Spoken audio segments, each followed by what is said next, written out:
Let's start by imagining you're feeling kind of lost and overwhelmed, maybe even abandoned. And you open up the Book of Mormon to the 8th chapter of 2nd Nephi. And right away it says to look unto the rock from whence ye are hewn, and to the hole of the pit from whence ye are digged. That's in the first verse. It's quite a way to begin, isn't it?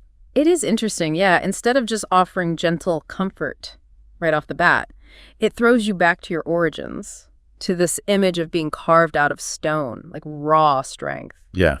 Like almost like a call to remember your strength, where you came from, that you're resilient. Exactly. And then it goes on to talk about Abraham and Sarah connecting you to this whole lineage of faith. It's setting the stage for something big, wouldn't you say? Absolutely. And that sense of connection gets even bigger when it shifts to this beautiful promise of comfort for Zion. Okay. It says, for the Lord shall comfort Zion, he will comfort all her waste places, and he will make her wilderness like Eden, and her desert like the garden of the Lord. Joy and gladness shall be found therein, thanksgiving and the voice of melody. That's beautiful. That's verse 3. Wow. The contrast is striking. From this raw beginning to this image of gardens and joy and melody. It's like a complete transformation, turning desolation into abundance.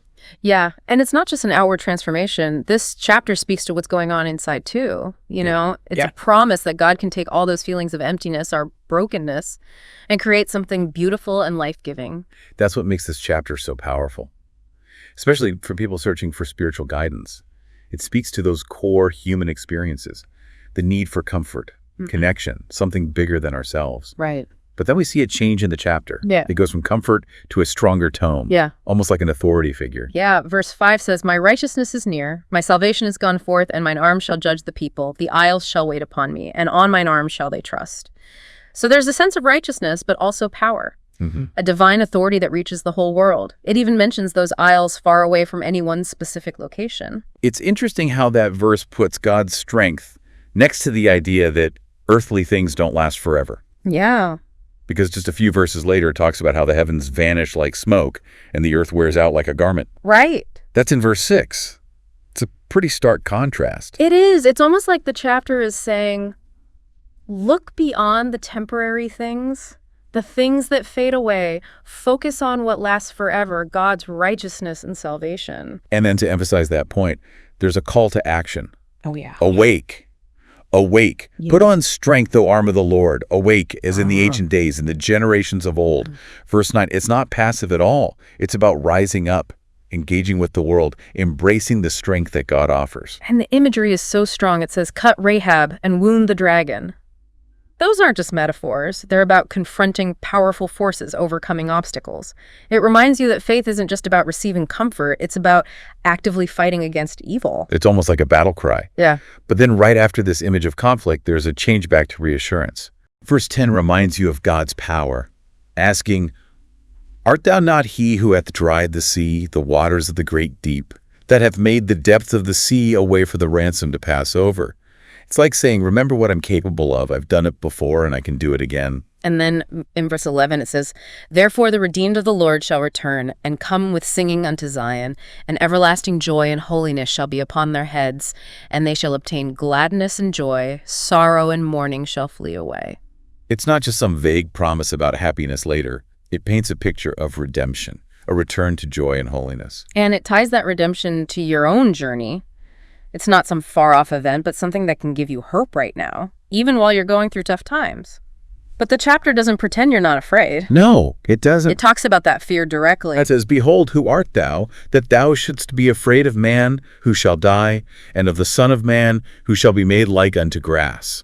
That's verse 12. It's a powerful reminder to keep things in perspective, Yeah. It's like saying, why are you giving so much power to things that won't last? Yeah. To things that will just fade away? Exactly. It's about remembering who you are compared to God, your creator, the one who hath stretched forth the heavens and laid the foundations of the earth. And then just when you're starting to feel a little more confident, the chapter throws in another challenge. Yeah. It acknowledges that you might be afraid all the time because of the oppressor. But then it asks, and where is the fury of the oppressor? That's verse 13. Yeah, it's like challenging you to really look at your fear. See it for what it really is. Like, is it a real threat, or is it something you're giving power to? Something that's holding you back? It makes you think. It does. Where are we letting fear control our choices and limit us? Right. And maybe that fear is keeping you from seeing the incredible image of protection and deliverance that comes next. Okay. Verse 16 says, "And I have put my words in thy mouth, and have covered thee in the shadow of mine hand."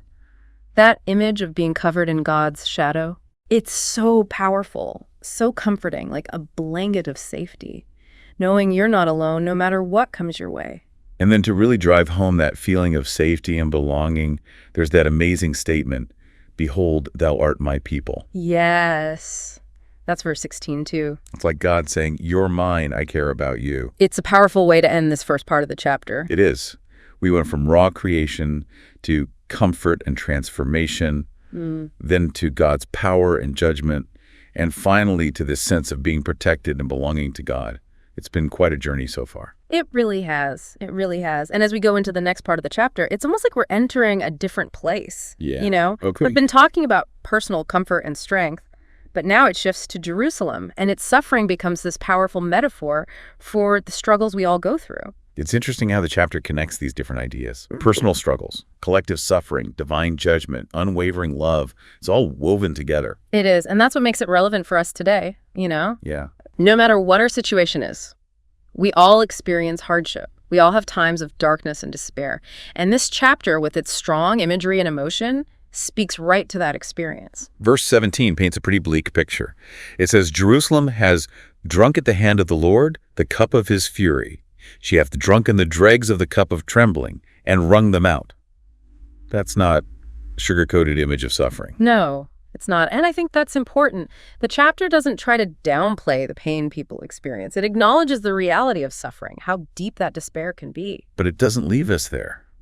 Even with this description of Jerusalem's suffering, there's a hint of hope, a promise of deliverance. Exactly. In verse 22 it says, "Therefore thus saith the Lord unto you, with whom the daughters of Zion have contended, saying, They have forsaken me, the Lord, therefore hath he stretched forth his hand against them, and hath slain them. Behold, I will lift up mine hand upon them, and I will cause the curses to cease." So God is acknowledging the pain, the feeling that he's abandoned his people, and he's promising to bring relief to stop the suffering. That's powerful. The hand that judged is now offering mercy, relief from hardship. And then in verse 24, there's this incredible call to rise up, shake off the suffering, and move into a new time. "Awake, awake, put on thy strength, O Zion, put on thy beautiful garments, O Jerusalem, the holy city, for henceforth there shall no more come into thee the uncircumcised and the unclean." It's beautiful, like shedding old clothes of sadness and despair and putting on new clothes of strength and beauty, a reminder that even after going through so much, there's hope for a fresh start. And it's not just about one person changing. It's about Zion being restored, creating a society where righteousness wins. It's a vision that can give hope and make us want to act, even when things are the darkest. Absolutely. And that call to action is even clearer in verse 25. It says, "Shake thyself from the dust. Arise, sit down, O Jerusalem. Loose thyself from the bands of thy neck, O captive daughter of Zion." It's about breaking free from the things holding us back, to stand up and embrace freedom in Christ. It's a reminder that we're not meant to stay in a place of suffering, but to rise up and walk into a new way of being, a reality defined by God's grace and love. And it's not just about one person. It's about all of God's people being liberated, a vision of a future where we stand together, supporting each other, walking into this new future as one. It speaks to our deepest wants, doesn't it? It does. Healing, wholeness, a world where justice and righteousness are real. And it inspires us to act, to be part of that healing and restoration in our own lives and the world around us. So as we go into the last part of this chapter, we're thinking about this vision of redemption and restoration. What does it mean to you personally? Yeah. What connects with your own experiences, your hopes and dreams? That's a good question. For me, it's the reminder that even when things are really hard, even when we feel abandoned or forgotten, God is still there. He sees our pain. He hears us. And he promises to free us from our struggles. It's not a passive promise either. Right. He wants us to be part of our own liberation, to rise up, shake off the dust, and step into that new reality defined by his love and grace. It's a powerful message, especially for people who are feeling lost or overwhelmed by life's challenges. This chapter, with its honesty and hope, offers a way forward, a vision of redemption that can keep us going. It's a reminder that no matter how dark it gets, there's always hope. And that hope comes from the love and power of God, who will never leave us, even when it feels like we're lost in a desert. He's guiding us toward a place of peace, joy, and eternal life. And that's a message everyone can relate to, no matter who they are or what they believe. It's a universal message of hope. Proof that faith can survive anything. So as we finish talking about this chapter, Yeah. what stands out to you? What gives you the most hope? What really touches your heart? That image of being covered in the shadow of his hand, it's comforting, but it's also empowering. Right. It is. Like you're protected from the storm, It but is. you're also ready to face it. It shows how faith has two sides. Finding comfort in God, but also being called to act, to make a difference in the world.